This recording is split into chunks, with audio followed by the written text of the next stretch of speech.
Hello guys, welcome to back my YouTube channel. আজকে আর একটা video নিয়ে আসলাম আপনাদের মাঝে। আজকে কিন্তু আছে আমি ভুটানে। তো আজকে এখানে আছি ভুটানের তেলের লাইনে। তেল ভরবো, পরে যাবো লোড করতে। এটা হলো আমাদের কোম্পানির গাড়ি। কোম্পানিতে আবার একসাথে চলি সবাই। তো ও বলতেছে কি করে ভিডিও করি, এরকম বললাম। তারপরে দেখুন হাই দিতেছি, দেখুন। তো চলুন বন্ধুরা, তেল ভরা হয়ে গেছে, এখন যাইতেছি লোডিং পয়েন্টের উদ্দেশ্যে। এখন এখানে একটা চিংড়ি মেয়ে মানুষ দেখতে পেলাম, সেই লাগছে কিন্তু। ওই দেখুন, সেই আপনারা কমেন্ট করে জানাবেন চিংড়িটাকে দেখতে কীরকম।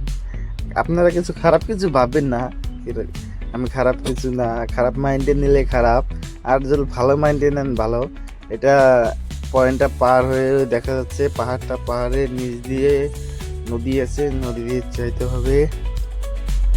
এটা হলো ভুটানের ফোর লাইন রাস্তা, এখানে ফোর লাইনে। তো চলুন বন্ধুরা, সাথে থাকুন, দেখতে থাকুন ভিডিওটা, আজকে ভালো হবে। দেখুন বন্ধুরা, ভুটানের ভিউটা কিন্তু সেই লাগে। এদিকে এটা হলো এয়ারপোর্টের জায়গা, যেমন এয়ারপোর্টের জন্য এয়ারপোর্ট বানাইতেছে। তারপরে দেখুন বন্ধুরা, ভুটানের ভিউটা কিন্তু আমার কাছে সেই লাগে। আপনারা জানাবেন কমেন্ট করে কিন্তু জায়গাটা কীরকম। আর বন্ধুরা একটা কথা, ভিডিওটা লাইক কমেন্ট শেয়ার করবেন, আপনাদের জন্য ভিডিও বানাই। তো দেখতে দেখতে আইসা